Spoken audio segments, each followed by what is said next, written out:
chalk lines burned. Not metaphorically, the powdered moonstone and ground dragon scale seared into the ancient oak floorboards with each glyph I painstakingly traced. Sweat stung my eyes, blurring the intricate, world-bending geometries Master Borin had drilled into me for months. The air in the tower workshop hummed, thick with ozone and the cloying scent of moorroot, making my stomach churn.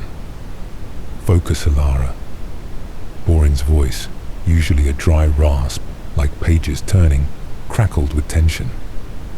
He stood just outside the primary containment circle, his gnarled hands clenched on his staff, knuckles white. His monocle reflected the unstable violet light gathering at the circle's center. The sundering isn't parlor tricks, it unmakes. One tremor, one misplaced sigil, and you won't just fail. You'll erase this tower yourself, and likely half the wormwood along with us. "I know, Master," I gritted out, my hand trembling as I finished the final, spiraling sigil of negation. The power coalescing in the circle pulsed, a hungry, violet heart beating against my ribs. It felt like holding back a tidal wave with a teacup, this spell ripping matter apart at its fundamental threads. It was too big, too sharp. Borin insisted I was ready. His rheumy eyes held a desperate hope I didn't share. He was old.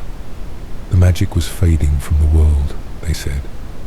He needed an heir who could wield the old powers, the real powers, before they vanished like morning mist. "Now," he commanded, his voice taut. "The final incantation, the annulus fractus. Remember the cadence, not a syllable out of place." I drew a shuddering breath, the charged air scraping my lungs. The ancient words, heavy as lead and sharp as broken glass, formed on my tongue. I began, my voice thin against the rising hum. "Vexathor Endrail." Power surged, the violet light flared, blinding. The circle's chalk lines glowed molten white. The pressure in the room spiked, driving me to my knees. The oak beneath me groaned, splintering. I fought to maintain the cadence, Borin's frantic corrections barely audible over the roar in my ears. "Mortalis vexun." Something snapped. Not in the circle, not in the spell.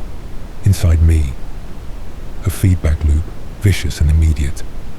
The power I was channeling recoiled, amplified by a fraction of mispronunciation, a micro-tremor in my will.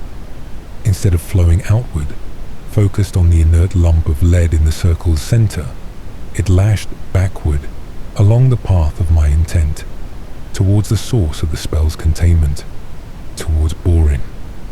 I saw it in horrifying slow motion. His eyes widened behind the monocle, not with fear, but with dawning, terrible comprehension. He raised his staff, ancient wards flaring along its length, a desperate shield. It wasn't enough. The unleashed force of the sundering, meant to unravel lead, hit him, not a blast, but a fracturing. His form didn't explode. It unraveled, like a tapestry struck by lightning. His skin fissured with lines of violet light. His robes dissolved into swirling motes of color. His staff shattered into crystalline dust. His monocle fell, clinking harmlessly on the floor just before his body simply came apart. One moment he was there, gaunt, demanding, my anchor in the storm of magic. The next, there was only a shimmering, expanding cloud of violet-tinged dust, where he'd stood, settling slowly onto the scorched floorboards. The roaring power vanished, cut off as abruptly as a slamming door. Silence crashed down, thick and suffocating, broken only by the frantic hammering of my own heart and the faint tick-tick-tick of cooling fractured oak. I knelt there gasping, the taste of ozone and blood sharp on my tongue. My hands, still outstretched from the casting, trembled violently. The intricate circle was scorched black, the lead lump untouched. Where Borin had stood, Dust. Fine, greyish dust, already settling. His monocle gleamed dully nearby. Master. The word was a choked whisper, swallowed by the ringing silence. Nothing. No dry rebuke. No disappointed sigh. Just dust, and the overwhelming metallic scent of raw magic. And something else. Something coppery and final. He was gone. Not dead. Unmade. By my hand. By my mistake. By the spell he'd gambled everything on me mastering. Nausea rose, bitter and hot. I doubled over, retching onto the ruined floorboards, adding bile to the ash and dust. Tears blurred my vision, hot and useless. Guilt, cold and sharp as an icicle, speared through my chest. I'd killed him, my teacher. The closest thing to family I'd had since the plague took my village. The grief was a physical weight, crushing. I curled in on myself on the scorched wood, shaking, the enormity of it crashing over me. Failure, murderer. The words echoed in the hollow silence of the tower. Minutes bled into each other. The dust settled. The only light came from the fading embers in the hearth and the cold moonlight streaming through the high arched window.